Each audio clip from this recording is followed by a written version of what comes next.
vote, on promet, on débat, mais pendant ce temps, nos villes se construisent à l'aveugle. Tu penses que c'est un hasard? Non, je pense surtout que c'est la volonté de ne pas penser nos villes. Reste bien jusqu'à la fin et je t'explique en quoi c'est fondamental et que c'est ce qui explique vraiment qu'on stagne et surtout que les choses empirent.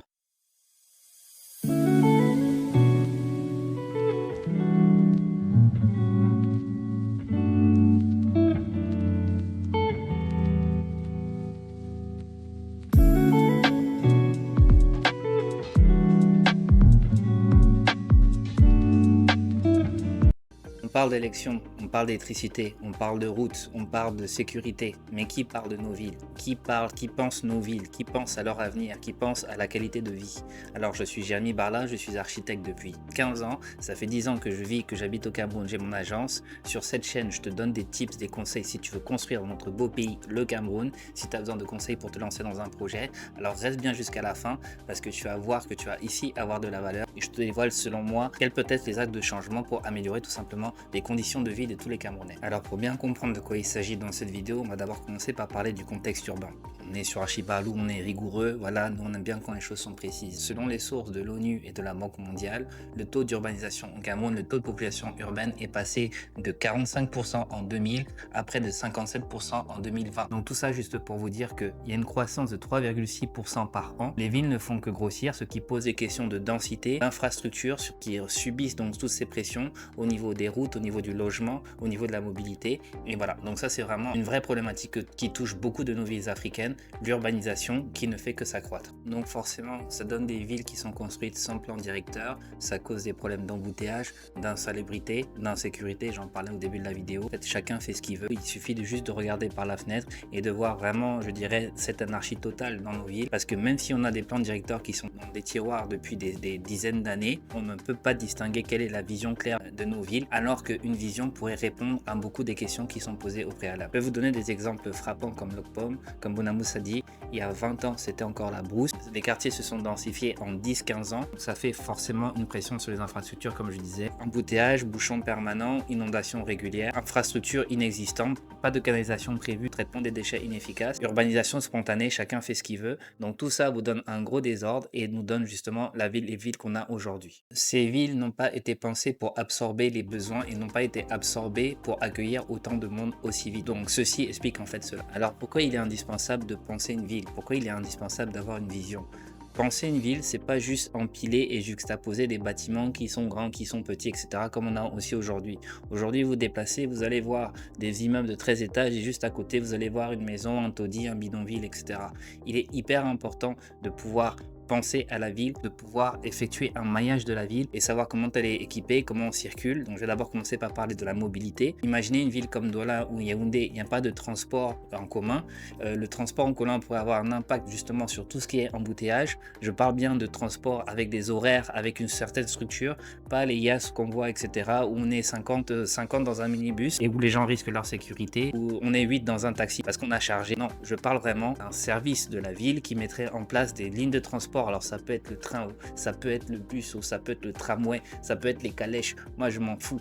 Mais justement, comment on répond à ce problème d'embouteillage et justement d'engorgement de nos villes? Une question de mobilité est vraiment importante.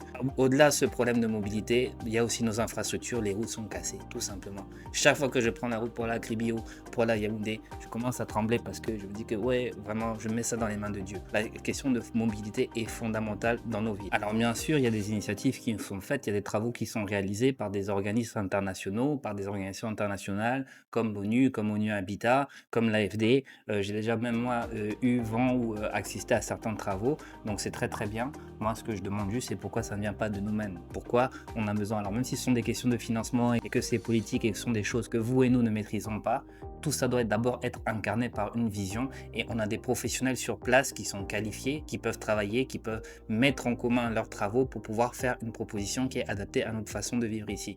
Pas toujours attendre que ça vienne de l'extérieur. C'est juste mon point. Moi, vous savez, moi j'y connais rien. Moi je donne juste mon point. Ouais, on parle, on partage. La mobilité pose aussi la question des services publics et notamment d'accès aux services publics. Effectivement, je parle de tout ce qui est relatif à l'éducation, à la santé, aux loisirs. Quel est le chemin à pied que va faire un enfant pour arriver jusqu'à l'école? Quelles questions de sécurité ça pose? Quelqu'un est malade, il est peut-être un peu reculé. Quel est le chemin qu'il doit faire pour aller jusqu'à la santé? Donc ça implique aussi de cartographier vraiment la ville et de voir comment elle est équipée pour que tout le monde puisse aussi avoir accès à ces fameux services publics. Donc c'est aussi à ça qu'il faut réfléchir quand on pense une ville, c'est de savoir effectivement comment tout le monde se meut dans cet espace et comment tout le monde peut profiter de ce que la ville a à offrir aussi, tout simplement. Je vais ensuite vous parler d'écologie urbaine. Alors oui, je suis sûr que vous allez me trouver romantique. D'ailleurs, je suis romantique, hein, donc voilà, il n'y a pas de problème, j'assume.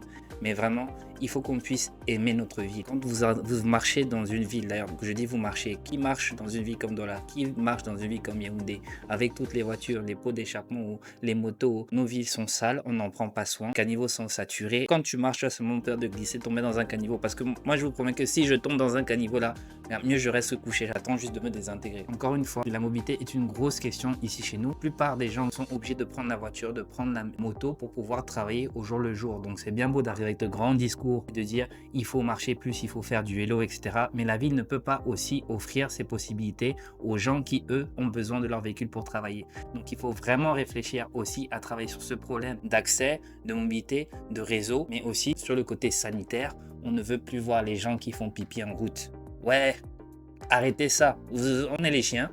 Non, prévoyons des toilettes publiques, prévoyons des aires où on peut aussi contenir les ordures. Travailler sur la question écologique, c'est aussi travailler sur la question durable. Donc il y a un aspect économique, il y a aussi un aspect même d'emploi, ça peut créer de l'emploi. Mais il faut tous aussi qu'on se responsabilise à rendre nos villes plus propres et au moins à contenir les déchets et le désordre, comme on dit. Quand tu es là, tu bois ton petit sachet d'eau et que tu jettes ça par terre parce que tu sais de toute façon que c'est à l'État de venir régler ça. Si l'État ne règle pas ça, on fait comment? Il y a ensuite la question de l'étalement urbain. L'étalement urbain, c'est vraiment ce phénomène qui fait qu'on a un centre bien connu. On va dire qu'à Douala, c'est Bonapriso, Bonanjo, Aqua, Bali. Voici le centre vraiment de la ville et qu'en fait, tout s'étale comme ça. Ce qui fait que le centre est vraiment complètement engorgé et complètement saturé et qu'effectivement, la ville s'étend plus loin, mais sans plan directeur, sans vision, encore une fois, sans préparation. Donc, on a juste des petites tâches qui sont là et qui se déploient autour de cette grosse tâche qui est le centre de la ville. Ce qui fait justement qu'on n'a pas d'équipement qui peut aussi accueillir ces nouvelles villes qui se forment, ces quartiers spontanés qui se forment aussi, comme on dit, et ça pose donc tous ces problèmes d'embouteillage, etc. Vous avez vu comment c'est compliqué de sortir, par exemple, de la ville. Moi, je parle de Douala parce que je suis à Douala, mais vous avez vu comment il est compliqué de sortir ou de rentrer dans la ville, comment notre axe lourd qui traverse tout le pays est aussi engorgé. C'est aussi bien parce que les infrastructures ne sont pas prévues pour justement traverser ce phénomène. Le problème, c'est que quand on veut aménager les terrains, on commence d'abord par le lotir. On vend d'abord les parcelles avant même d'aménager le territoire pour justement et prévoir les infrastructures en amont. Donc justement, on inverse les phases. On est là, on lotit des terrains, on donne des parcelles, etc. Mais sans les équipements qui sont avec. Donc tout ça aussi implique cela et à chaque fois la ville se construit de façon spontanée et on s'en sort plus. Ce qu'il faudrait faire, c'est que d'avoir une grosse tâche, mais d'avoir aussi plein de petites tâches qui font qu'en fait chacune devient un peu son propre centre. Que tout, il faut vraiment réfléchir à ce que tout soit à 15 minutes par exemple, que tu vas aller chez le docteur, tu vas aller à l'hôpital, tu vas aller à l'école, que tout est à 15 minutes parce que et ça désengorgerait justement le centre et ça créerait d'autres pôles autour du pôle central et voilà. Donc ça c'est une piste aussi à explorer, de savoir comment équiper justement ces nouvelles villes qui vont se creuser parce que vous voyez bien que tout est toujours concentré ici de ce côté-là qui fait que même maintenant au cœur de Bonanjo, au cœur de Bonapriso, selon les heures de pointe, vous pouvez même pas circuler, etc. Moi j'ai déjà décidé que mieux je prends mon Yango ou mieux je marche. Le soleil me frappe, mais mieux je marche parce que prendre la voiture dans cet enfer-là, c'est devenu insupportable. Je vais conclure ce point sur le contexte urbain en vous parlant de l'identité architecturale et de l'esthétique.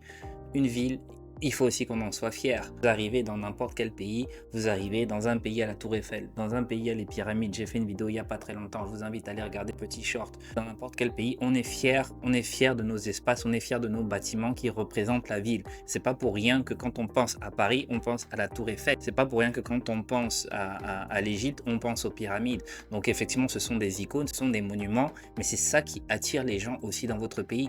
Nous, on a la chance, on est le continent, on est l'Afrique en miniature. On brille parce que la nature nous a cédé, mais nous, Qu'est-ce que nous faisons pour nous-mêmes? Et c'est pour ça qu'il faut que nos villes soient fortes, nos villes soient fermes pour justement mettre un cadre et définir ensemble quelles vont être justement les règles d'urbanisme à respecter. Ces règles existent déjà, mais aujourd'hui, il n'y a rien qui est respecté. Il faut juste dire la vérité. Nous, dans le métier, on est un peu sinistrés par ça parce que c'est un peu chacun fait ce qu'il veut. Je ne suis pas en train d'inventer quelque chose aussi, mais dès que tu arrives et que tu as des arguments plus forts que les autres, dans un cas, tu vas avoir ton permis de construire, dans l'autre cas, on va te déranger pendant 8 mois parce que il faut bien parler, il faut donner la motivation.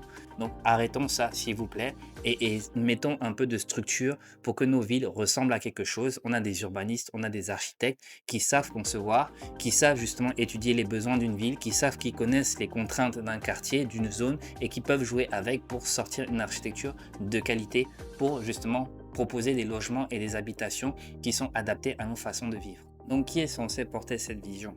J'en ai déjà un peu parlé juste avant. Il y a les architectes, il y a les urbanistes, il y a les sociologues, il y a des gens qui sont là pour penser la ville. Mais qui a le pouvoir? Il ne s'agit pas d'être partisan. C'est pas, vous savez, moi, de toute façon, j'y connais rien. Hein, vous l'avez bien compris. Hein, mais par contre, je parle de moi, ma compétence, de ce que nous pouvons apporter aussi à la ville. Et il faut que ces compétences aussi soient accompagnées des gens qui ont le pouvoir aussi, qui ont une vraie volonté de changer nos villes. Si aujourd'hui on pensait la ville aussi par la nature, on est dans une ville comme Douala qui est tellement verte, qui a tellement de richesses, etc. Il n'y a pas un seul parc pour marcher, pour respirer, pour créer du lien social. Il n'y a pas d'endroit d'air de jeu pour les enfants, etc. Donc il y a plein de choses à imaginer qui sont aussi à notre portée, qu'on pourrait proposer pour que les professionnels, eux aussi, puissent concevoir et proposer des équipements aussi aux usagers, aux habitants.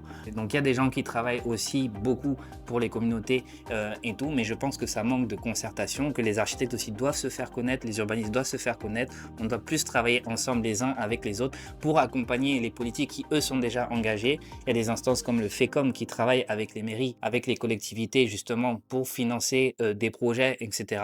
Donc en fait, toute cette concertation doit être plus publique, plus accessible, justement pour que chacun puisse mettre en commun ses forces et proposer des choses aux usagers, parce que je pense que les Camerounais le méritent. On cite souvent Kigali, Nairobi, Istanbul comme des villes un peu modernes qui répondent à ce défi de l'urbanisation.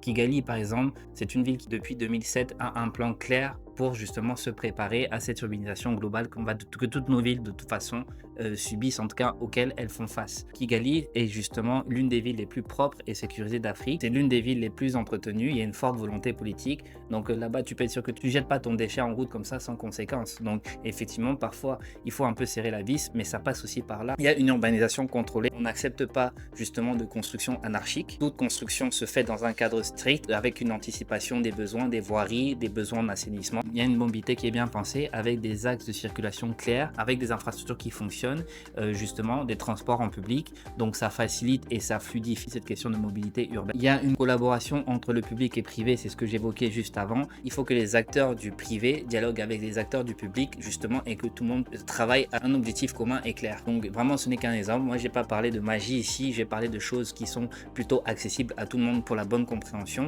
Mais effectivement, il y a des solutions, des pistes qui font que si on se sent déjà mieux dans notre ville, on peut aller quelque part. Ce que nous pouvons faire, nous, en tant que citoyens, comme j'ai dit, c'est se responsabiliser nous-mêmes, avoir une vraie démarche au niveau, par exemple, de la salubrité, mais c'est aussi regarder ce qui se fait ailleurs. C'est que toutes aussi les bonnes volontés, tous les savoir-faire, parce qu'on a énormément de savoir-faire qui sont locaux, qui sont aussi vous de la diaspora qui êtes là-bas. Pour chacun doit aussi apporter sa pierre à l'édifice, créer des espaces de concertation, des espaces de travail pour proposer aussi des actions spontanées sans qu'on soit toujours obligé d'attendre que ça vienne de quelque part, etc. Donc il y a plein d'initiatives spontanées qu'on peut aussi avoir, s'informer. Et comme j'ai cité l'exemple de Kigali, on n'est pas obligé de réinventer la roue. On peut aussi faire ce qui marche ailleurs, juste à côté de chez nous.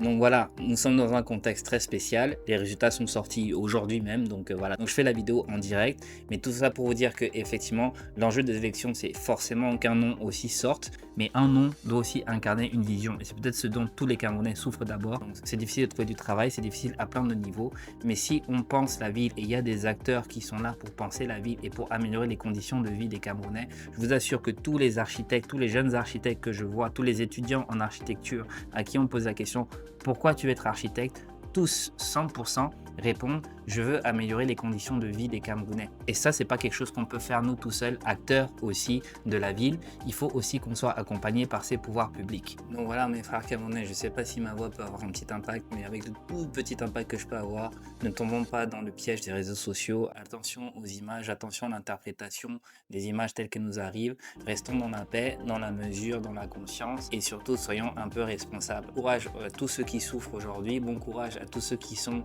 dans des conditions plus compliquées. Il faut vraiment qu'on s'en sorte, ça va aller, on est ensemble. Donc voilà, donc dites-moi en commentaire, vous, ce qui vous étouffe dans une ville comme les nôtres. Dites-moi aussi si vous avez des idées, si vous avez des solutions, si vous avez des axes. Pour moi, je pense que tout passera par l'éducation civique notamment. On avait des cours d'éducation civique, c'était super. Donc voilà, il faut quand même dire aussi aux gars qu'il ne faut pas pisser en route. Il faut aussi se comporter. Je vous invite à suivre la chaîne, à commenter, à vous abonner, à la partager. Et voilà, et Camerounais, Camerounaises, vraiment, s'il vous plaît, restons tous unis. Ne nous disputons pas sur les réseaux. Soyez en sécurité, pensez à vos familles, pensez à tout le monde, etc. Et on va essayer de rester forts et unis dans cette crise que nous sommes en train de traverser. Donc voilà, sur Archibarlou, on ne parle pas de politique, on parle d'architecture, mais l'architecture est aussi un peu politique. Donc restez connectés, à la semaine prochaine, ciao.